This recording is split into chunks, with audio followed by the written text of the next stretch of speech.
and welcome to Ministry to Muslims 20th Annual Strong Tower Conference. Thank you all for joining us tonight. I don't know about you guys, but I'm excited.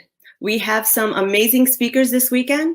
I love that we get this opportunity to come together and learn and get educated on all types of topics, which brings me to tonight's workshop, Evidence for the Crucifixion. Tonight's speaker currently serves as Professor of Islamic Apologetics at Toronto Baptist Seminary. He graduated from the University of Toronto with a Bachelor of Arts in Religious Studies in 1999, as well as a master's degree in Biblical Studies in 2003. After this, he completed his PhD studies at Radboud University in the Netherlands in 2012. He is both gifted and skilled in the area of Christian apologetics. Get your pen and notebook ready and help me welcome our guest speaker tonight, Dr. Tony Costa. I'm delighted to be joining you here from Canada. I'm also at a conference here, and I've been going in between conferences online, but I'm physically here right now at a conference in Peterborough, Ontario, Canada. So today I'm going to be talking about the case for the crucifixion, and we're going to be doing a little bit of history going into the first century and before. And what I want to do is I want to discuss with you the reality not only of crucifixion, but I want you to notice that the accounts that we are given from other first century sources agree with what we find in the New Testament, particularly the Gospels, where they talk about the crucifixion of Jesus. And so the first thing we want to be aware of is we want to be aware of the fact that, I'm just going to be sharing a screen here with you folks. We want to be aware of the fact that the practice of crucifixion was practiced by the Romans. And the Romans got the idea of crucifixion from the Persians. So the Romans were not the first to come up with this practice. It was already done by the Persians. And the Romans, if you will, perfected it. So what I want to do is we're going to look at some ancient writers who spoke about this practice, and you will notice that a lot of what they have to say agrees with what we read about in the New Testament Gospels. In my second part, I'm going to be talking about the crucifixion and Islam. But we want to talk about, first of all, the evidence for crucifixion. So a number of writers who have addressed the subject of crucifixion. We have Josephus, and Josephus was a first century Jewish writer, a contemporary of the Apostle Paul. And in his book, The Wars of the Jews, he points out about a person that was going out to be crucified. He talked about the scourging that this person received. And he says here, he was whipped until his bones showed. So what this shows us is that the scourging that victims of crucifixion would sustain was of such a measure that it was brutally violent, to the point that the whips would basically remove the skin and flesh from the body of the victim until the bones were visible. So this confirms what we know about the Roman practice of scourging, and that it was a brutal practice indeed. Another writer is a Greek writer by the name of Plutarch, and Plutarch lived from about AD 46 to 120, and Plutarch says this: each criminal who goes to execution must carry his own cross on his back. So notice that what Plutarch says here about crucifixion, about victims of crucifixion, is that they were given the charge to carry the cross on their own back. And what do we read about in the Gospels? Jesus carried the cross as well. Now, I want you to realize that when we talk about the carrying of the cross, most pictures of Jesus carrying the cross show him carrying the T-shaped cross. But that's not how the Romans did things.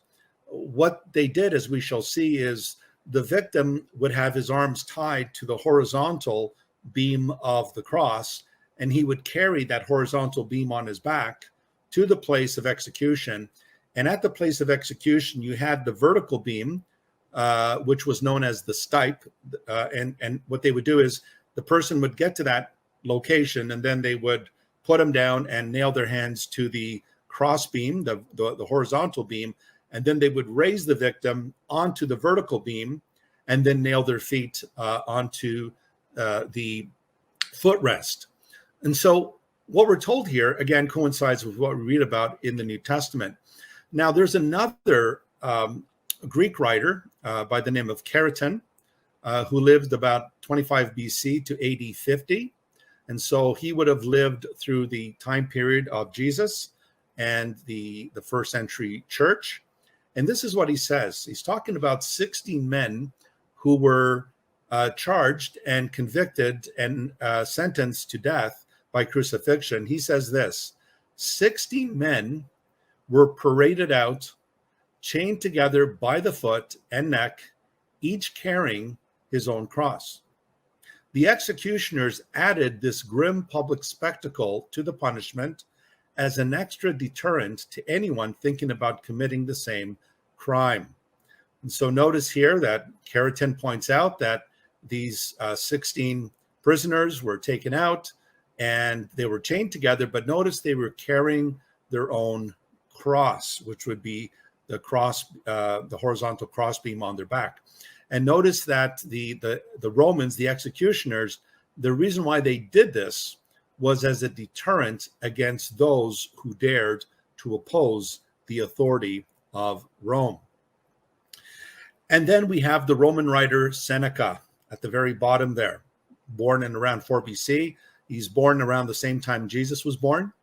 The birth of Jesus is usually placed at 4 BC, and he died in 65 AD. This is what Seneca says: some hanged their victims upside down, that is the Romans.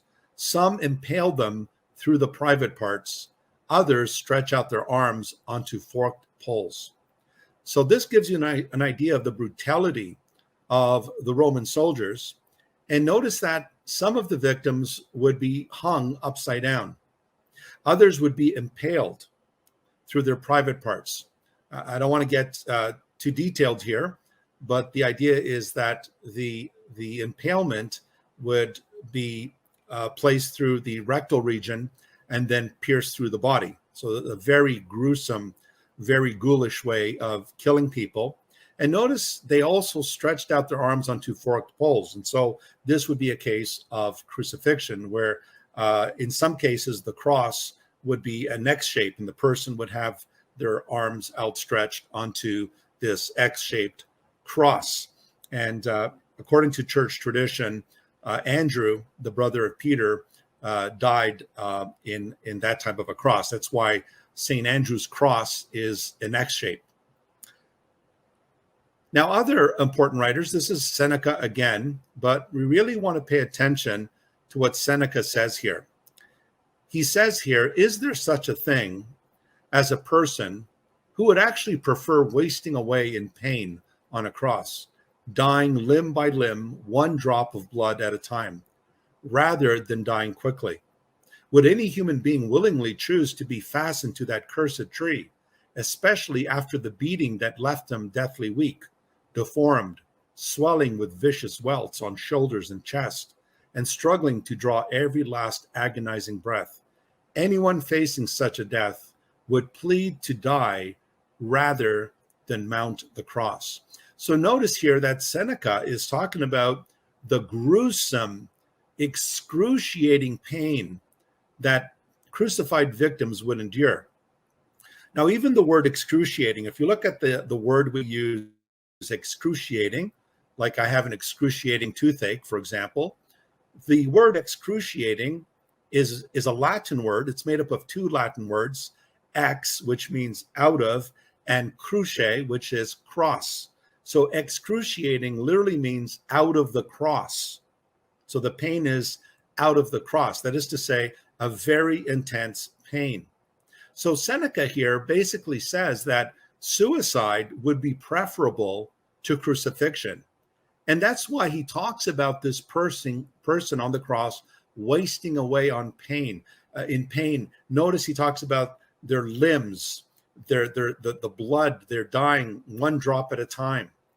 And then he says, wouldn't dying quickly be preferable to this? Now, I want you to remember Seneca's reference here to the limbs, the idea of the limbs of the person being, if you will, hanging on a cross and being stretched and so forth.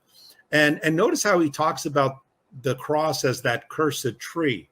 Remember that, because in the New Testament, it also talks about Jesus bore our sins in his body on the tree, 1 Peter 2:24.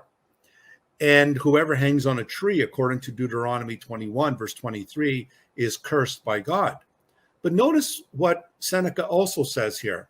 He says that the person that was fastened to the tree, they were fastened to the tree after the beating that left them deathly weak. What is that beating? It's the flogging. Some of them, most victims of crucifixion, would endure a serious flogging. And notice how he says it left them deathly weak, deformed, swelling with vicious welts on shoulders and chest, and they're struggling to draw every last agonizing breath. Now remember, when Jesus carried the crossbeam, you will notice that in Matthew, Mark, and Luke, at some point, the Romans made Simon of Cyrene carry the crossbeam. Now, you need to ask yourself, why is it Jesus was no longer able to carry his cross all the way? Well, the only thing that we could surmise is that he would have received a brutal beating. Remember, the Roman guards mocked him, they spit on him, they punched him, they played a game of hot hand where they would punch him and then say, who hit you? And if he didn't answer, they'd hit him again. And then they would give him this brutal scourging. And so you can imagine, by the time Jesus is carrying this crossbeam after this brutal beating, he is already weakened. And that is why he's not able to carry it. And so Simon of Cyrene is ordered by the Romans to carry the crossbeam for Jesus. But notice the reference to the person is struggling to draw every last agonizing breath. We're going to come back to that. And it's interesting how in Seneca's last statement there, he actually says anyone facing such a death would plead to die rather than mount the cross. In other words, suicide is preferable to crucifixion. That's how bad it was. And this was spoken, of course, by a Roman writer. Now we look at another Roman writer by the name of Cicero, and notice Cicero also speaks about this practice of crucifixion. Notice he says, reliable witnesses saw the man, that is the victim, the one who sentenced to be crucified, saw the man being dragged to the cross while crying out that he was a Roman citizen. And you, he's talking to this guy by the name of Verus, he's writing a letter to him, and you, Verus, confirmed that he did cry out that he was a Roman citizen, yet you sent him to a most cruel and shameful death anyhow.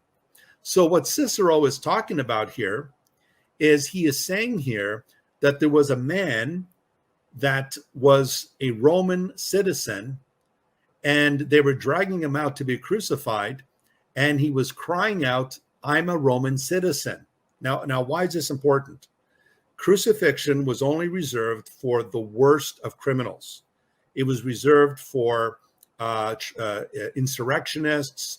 It was reserved for slaves who rebelled against their masters or rebelled against the government.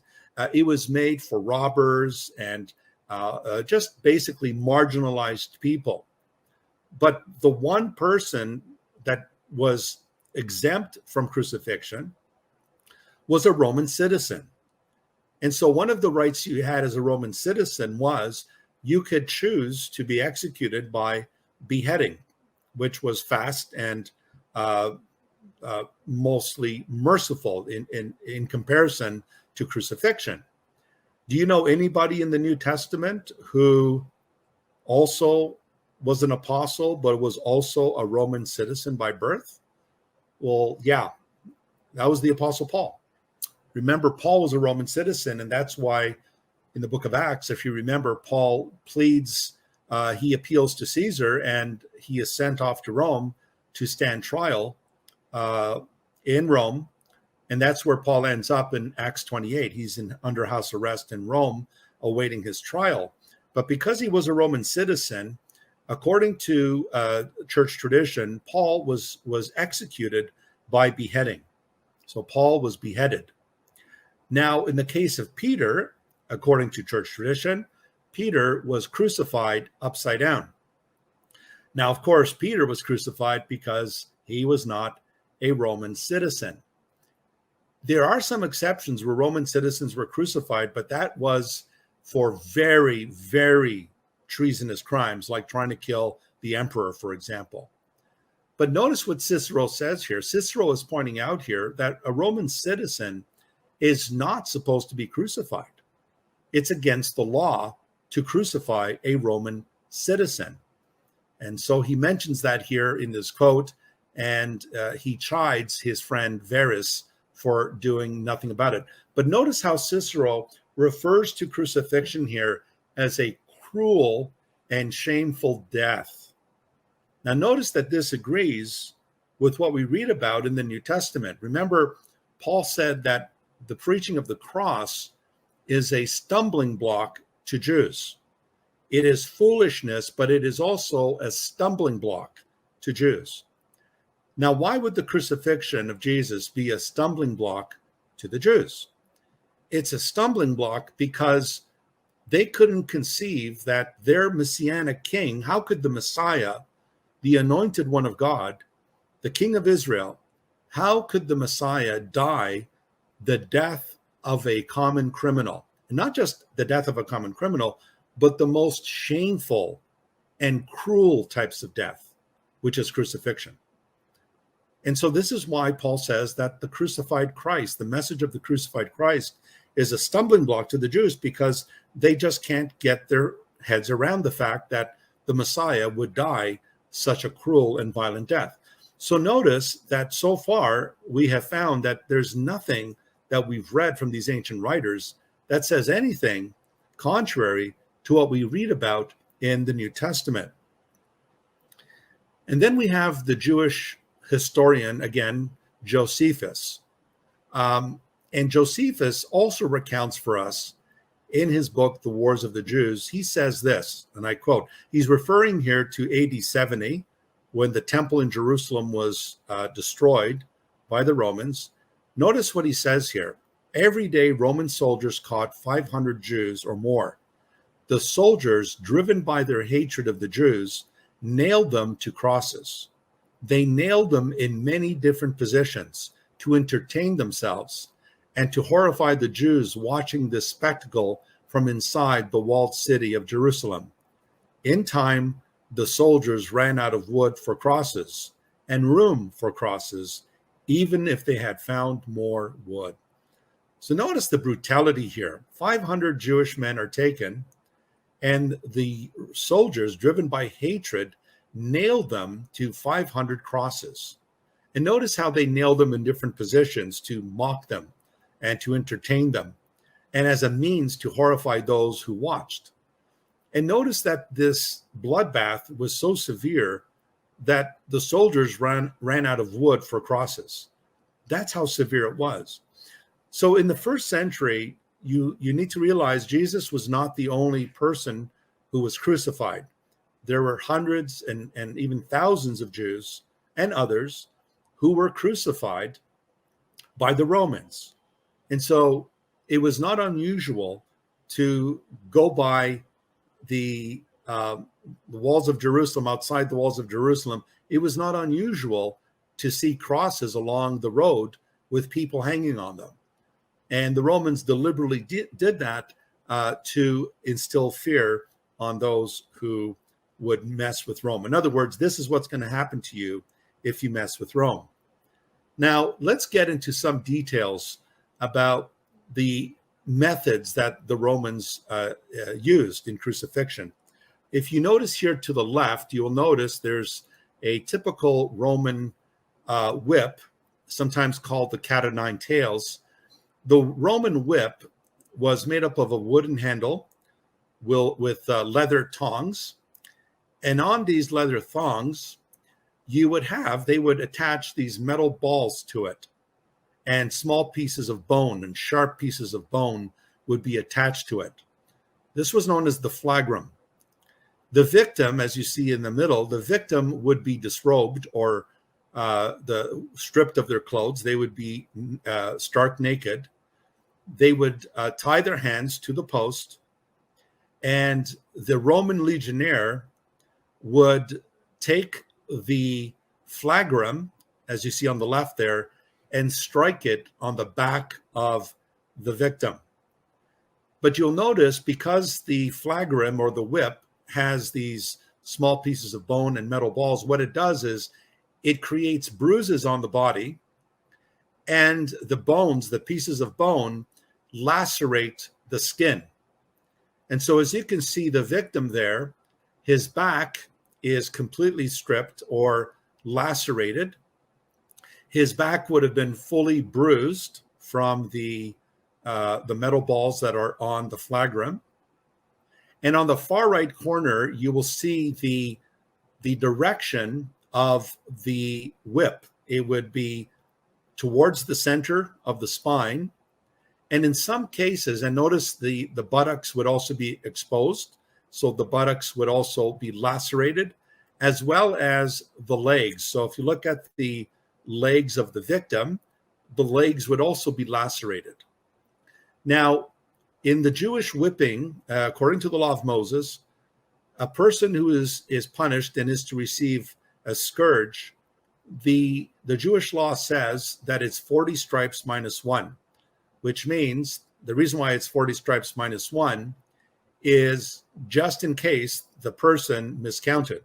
It was to maintain justice. But the difference with the Roman whip is that there was no limit. The Romans could just keep whipping you. In some cases, Josephus tells us, the victim died at the post from hypovolemic shock, excessive bleeding. And in some cases, we're told, Josephus again tells us, not only would the bones be laid bare, but you could see the person's intestines as well. So remember what we're told in the Gospels, that they scourged Jesus. And remember what Isaiah says, that by his stripes we are healed. And also remember Isaiah said in Isaiah 52 that his appearance, the appearance of the Messiah, was so marred beyond human comprehension that men turned their faces away from him. In other words, he was so beaten up to a pulp that people would turn their faces, because that is how badly beaten he was. And remember, this whip as well would strike the face at times, and so that would place lacerations on the face of the victim as well. Now, remember, I told you earlier that the person who was condemned to be crucified would carry the horizontal beam on their back. And notice that the Latin word for that is the patibulum, the patibulum.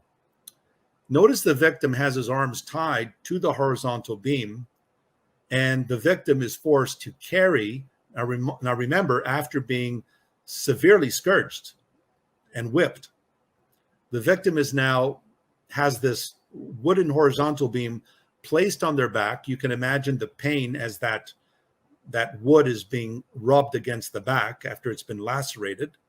The victim carries the patibulum on his back, and he carries it to the place of execution. The New Testament calls it Golgotha, the place of the skull, or as we call it in Latin, Calvary. It's come into English as Calvary.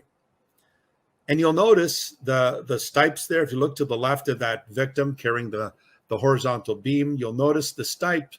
The stipes is the vertical beam of the cross, which was at the place of execution. So Jesus did not carry a T-shaped cross, as we see in many pictures. That is not how it happened.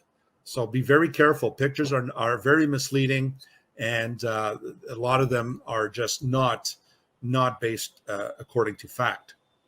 Okay, so The victim then is taken through the streets of Jerusalem as a spectacle, and the victim would have clothing put on them after the scourge. They would put some clothing on them, so the victim would have clothing at this point. But then when they came to the place of execution, they would strip the victim naked again. In other words, crucified people were hung naked. Now, when we see depictions of the crucifixion of Jesus, you will notice many of those depictions show Jesus with a loincloth covering his thighs, his waist area. But in reality, the Romans hung crucified victims naked on the cross. And that was to insult them, to embarrass them. Basically, it was to heap insult upon them. And so Jesus was hung on a cross, stark naked before the world. And that was done to, again, heap insult upon him. So notice the cross there in the middle. The cross there may have been a T-shaped, like a capital T, a T-shaped cross, or it could have had, as you see on the bottom right corner, excuse me, on the bottom right corner, the vertical beam may have extended a little higher from the horizontal cross beam. So the victim would be taken to the place of execution. They would be stripped, and that's what we read in the Gospel of John, chapter 19, that they took his robe and they cast lots for his robe. They didn't want to tear it because it was a seamless robe. And it was like a trophy. It was like a piece of paraphernalia. It was like a souvenir, if you will, that they wanted to keep because of the fame of Jesus in Jerusalem. And so they would have removed his clothing. They would have placed him on his back, and they would have driven sharp spikes through his wrists onto the horizontal beam. The horizontal beam would then be elevated and placed on the vertical beam, the stipes there. And there's the measurements for you. A standard cross would be lengthwise about 5 to 6 feet. Or if you follow the metric system, 1.5 to 1.8 meters. And the height of the cross would have been about 6 to 8 feet. Now notice that near the bottom of the cross, you have something called the sedile. The sedile is a footrest. This is where the feet of the crucified, they would either be, the one foot would be placed over the other, or quite possibly they could have had nails driven through both feet on the side.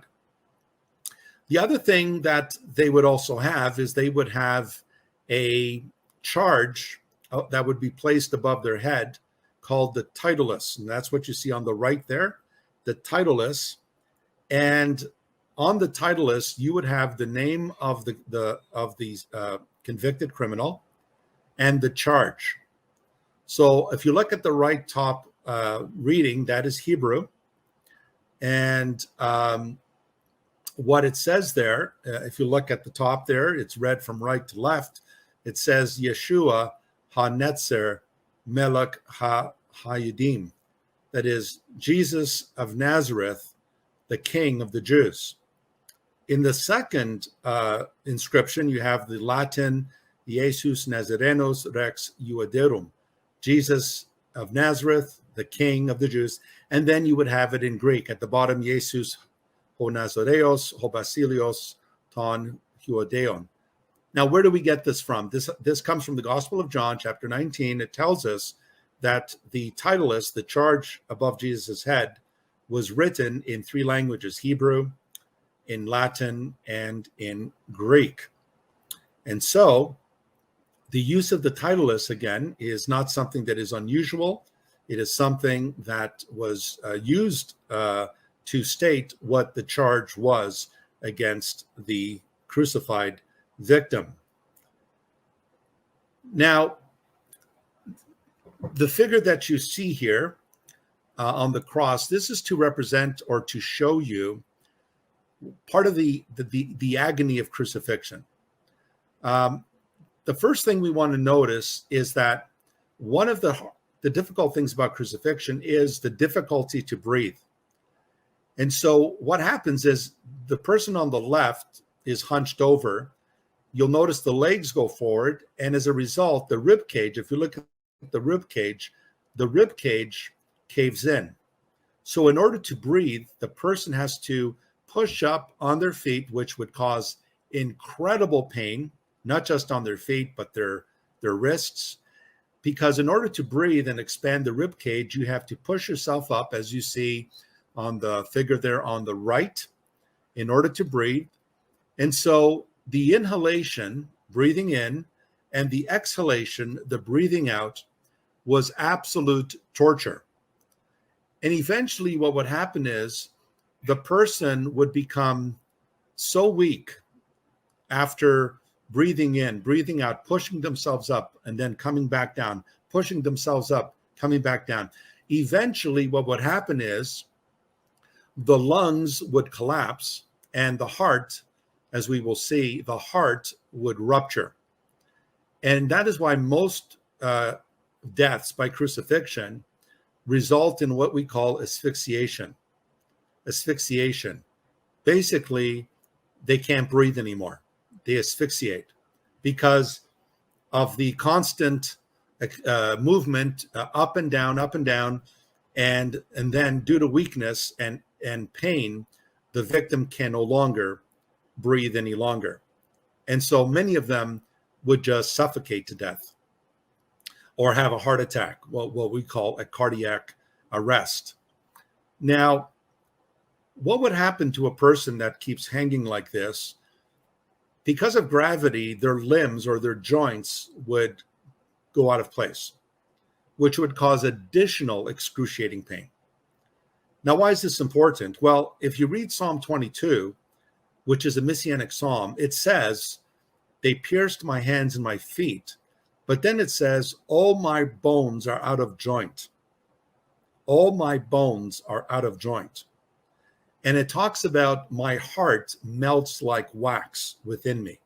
That is an expression of agonizing pain.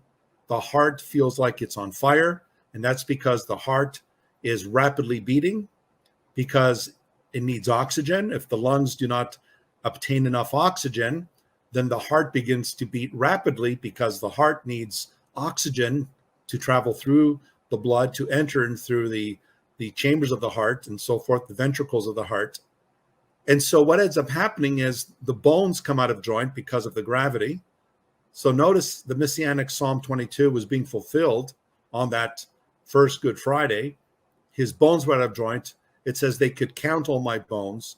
It talks about his tongue cleaving to the roof of his mouth, which is exhaustion, and it is also dehydration. So the victim would be dehydrated, and their tongue, if you will, would cleave to the roof of their mouth.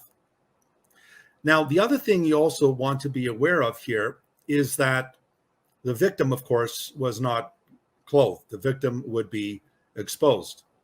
And so the victim, it would not be unusual for the victim to, of course, if they have to urinate or if there's a bowel movement, this would just add to the insult and the dehumanization of the victim of crucifixion. Now, this is going to explain for us why it is that something happens to Jesus right before he dies. Because what ends up happening is, according to Matthew, Mark, and Luke, at least Matthew and Mark, it says that Jesus died with a loud cry. He died letting out a loud cry, and then he expired. Right? There's a reason for that. We're going to get to that in a minute.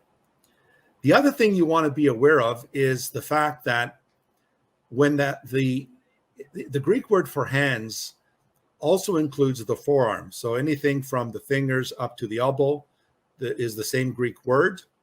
That means hand. And the nails were like the one you see on the left. They were tapered nails, like spikes. It was about 1 centimeter.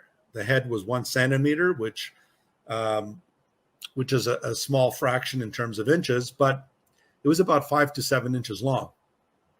Now, I want you to notice the cross view there. The nail would go, if you will, right here. Not here, because it would break through the hand. And remember, not one of his bones were broken, according to the Psalms. And so it would have gone here in between the bones here. And notice what it did was it went through what's called the median nerve. The median nerve, that is that nerve there. I don't know if you can see my cursor here. This here is the median nerve. And you can imagine the pain, the absolute pain that would have come out of this as the nerve, the medial nerve, is being ruptured by this spike. This would cause fiery pain to run through his arms, the arms of the crucified victim. And because the medial nerve is being lacerated, the hand sometimes would experience paralysis. And so the hand of the victim would become paralyzed. And so you would have what looks like a claw. Your hand takes on this claw appearance because the nerve has been severed. So remember, crucifixion was all about agonizing pain. Now you can see why Seneca was saying it's better to die, it's better to commit suicide than to be crucified. So this is a gruesome practice that Jesus endured for us. Now, when it comes to the feet, what would happen in the case of the feet was they would place the nail between the second and third toes. And what would happen here as well is this spike would also sever a number of the nerves in the feet, which again would cause incredible fiery pain to stream through the legs of the crucified victim. And in some cases, as I said, they would place one foot upon the other and use one nail to affix the foot to the cross. And in some cases, they would place the feet on either end of the vertical beam of the cross and put nails through the heels. So again, the pain that is involved here is absolutely excruciating by definition.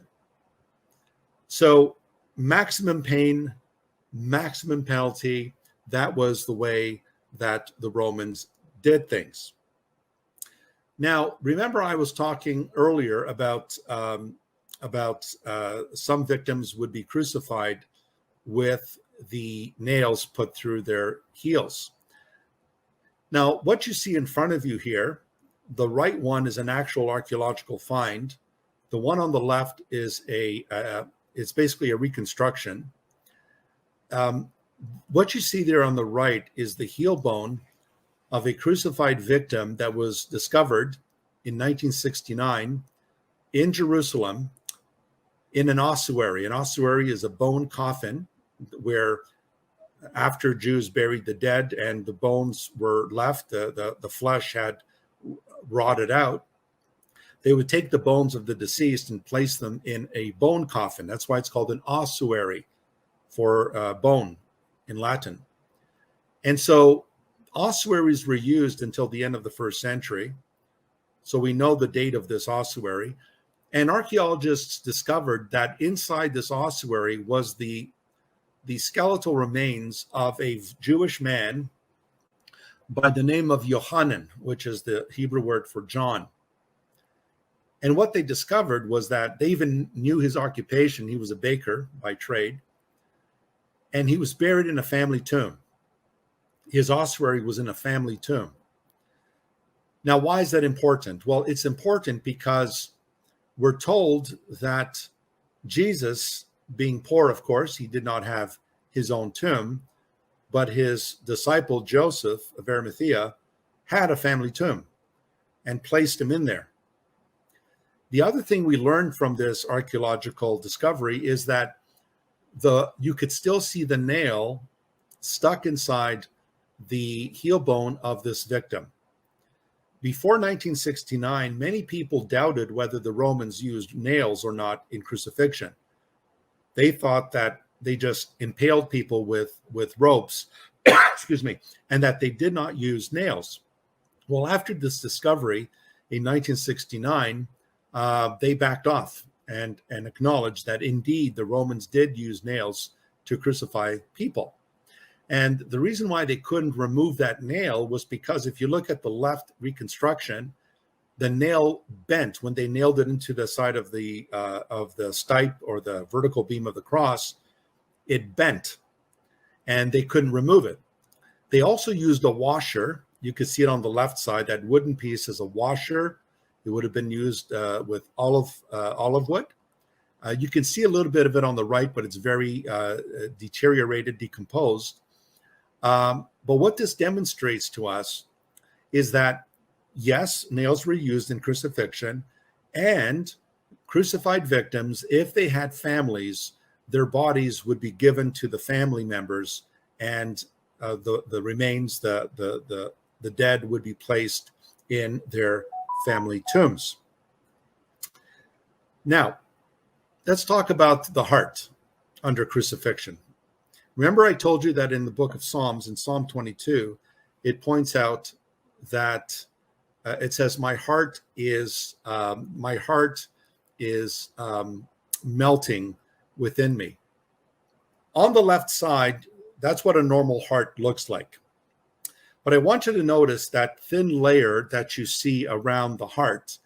That thin layer is known as the pericardium. Pericardium is the membrane, that light membrane that is around the heart. It's a thin membrane that covers the heart. Now, under intense stress and agony, the pericardium can fill with a clear fluid, sometimes called the serum. It can fill up with a clear fluid called pericardial effusion. So on the right side there, that is what the heart of a crucified victim would look like if you looked with an X-ray. That's what their heart would look like. That pericardial fluid is clear like water. It's a clear fluid.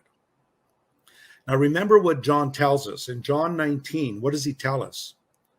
He tells us that after Jesus died, one of the soldiers took a spear and thrust his side, and John said blood and water came out.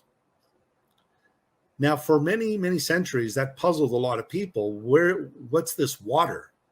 Where's this water coming from? You can understand blood being trapped in the heart, but where does this water come from? Well, now we know that what that water was the pericardial fluid that surrounded the heart after it had inflated. And there would have been fluid in the lungs because of asphyxiation. Fluids would have developed in the lungs. And so you can now understand how it is that when they thrust that spear into the side of Jesus, into his heart, you can now understand why water and blood came out. Water came out and blood. Obviously the blood from the heart, but notice what John saw was pericardial fluid that looks like water. It's clear like water. So what this shows us is that when Jesus cried out with a loud voice and then he expired, that indicates to us that Jesus had what we would loosely call a heart attack, but that medical professionals would refer to as a cardiac arrest. Jesus experienced a cardiac arrest, which means his heart would have basically blown out, like an engine blowing out. It just stopped. And so that would explain his cry, that great cry that he let out as his heart basically collapsed on him. So now we know where this idea of the water and blood comes from. Now, in conclusion, I wanted to share with you the Shroud of Turin. I'm not making the claim that the Shroud of Turin is the Shroud of Jesus. There are some who are making that claim. Gary Habermas, for example, makes the claim that this is the actual burial shroud of Jesus. I'm not sure yet. I've not made a judgment on this. I know my friend Michael Lacona is somewhat moving in that direction, if he has not already completely done so. But the reason why I mention this is because when we take a negative photo of the shroud of Turin, what we see here is quite uncanny. So, for example, if you could see my cursor, if you look at the head of the victim here, the victim has, and mind you, no one knows how this image got on here. They still don't have a clue how this image got onto this shroud. No clue. It's not paint. The blood is real human blood. And the spices on the shroud are indigenous to the land of Israel. So they don't know. But the reason why I'm bringing this up is because this is a topic that usually does come up when we deal with the crucifixion. But if you look at the victim's head, you will notice the victim has blood on the forehead and blood on the head as well, and coming down the hair, which would indicate that the head was pierced. We know Jesus of Nazareth. We know that he had his head pierced with a crown of thorns. We also notice something else, and that is the entry mark of the nails is on the wrist, not on the hands. It's on the wrist. Now, why is this intriguing? Well, it's intriguing because if this is a medieval fraud, then we need to ask the question, all medieval paintings of Jesus' crucifixion show him with the nails in the hands, in the palms of the hands. If this is a forgery, how did the artist know that Romans, in order to keep the body up, would have to put nails through the wrists? And notice the blood flows down the arms, like a natural blood flow. Notice that there's blood flow going down the arm here, the right arm, and the left arm. The other thing you also want to bear in mind is that there seems to be laceration marks on the thigh of this victim. And also the victim is naked. This victim is not clothed. This victim is completely nude. And then if you look at the bottom here towards the feet, you'll notice there is blood effusion down here by the feet, and by the legs, there are lacerations on the front of the legs. You can see the stripes here. All right. So that's the front end of the victim here of crucifixion. This here is the back of the victim. It's the same shroud, but this is from the back. I want you to notice, if you look up to the top, the effusion of blood on the head. Remember in the front here, there was blood here. You see it coming down the head here. On the back, there's an effusion of blood here on the head. Again, why would there be blood there? Well, if the scalp was pierced and the forehead was pierced, this would explain why there'd be blood on the head. But notice something very interesting. Notice that the back of the victim is heavily lacerated with whip marks. Notice the buttocks here. The victim is nude here. There are laceration marks across the buttocks. There are laceration marks across the back. And notice there are laceration marks on the back of the legs. I just want us to look at something here before we look at that again. Remember, the victim is lacerated, whipped along the back, down into the region of the buttocks, down on the legs, and down into the calf muscles as well. And then we come back to the shroud here. That's what we see. Lacerations along the legs, up towards the thighs, the buttocks, the back. And notice down here by the soles of the feet, you notice there's blood effusion by the foot of the victim. And so am I saying that this shroud is the shroud of Jesus of Nazareth? No, I'm not saying it is.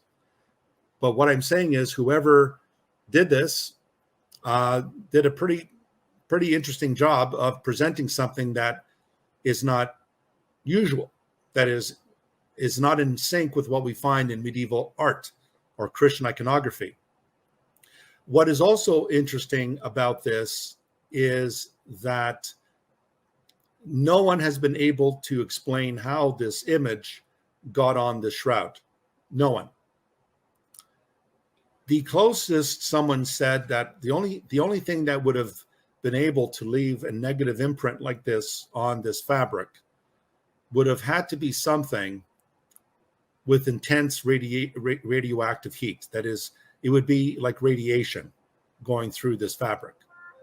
Now, we're told in the Gospels that when Jesus was placed in a shroud, we're told that in John 20, when they went to the tomb, they said that they saw the grave cloths and they looked like it was caved in. Like, think of a chrysalis, when a caterpillar forms a chrysalis where they cover themselves in this web-like cocoon, and then it goes dry and it caves in. Well, the grave cloths of Jesus were not disturbed. It wasn't like he got up and started moving it out, unstripping himself and so forth. They were just lying there with the headpiece to the side. So the word that is used in the Greek of John 20 is a word that means something that is caved in, which means, I would say, that in the resurrection, Jesus's body would have gone through the shroud. It would have gone through the grave cloths, because he didn't have to get up and just unwind himself. The resurrection was a supernatural event. Is this what happened? If Christ rose from the dead and his body penetrated through the fabric in resurrection power, is that what left the imprint? We don't know. We don't know. So if you are interested in that, you would probably want to get your hands on Dr. Gary Habermas's work. He has written on this subject. Okay, then. So I think we are done here. That was some great information. Thank you so much. Oh, my pleasure. Honestly, as I sat there listening, I'm overwhelmed of his sacrifice, and I'm very thankful that he loves us enough to die for us. Amen. Die for me. I wish all churches took the time and went into great detail like you just presented. So thank you very much.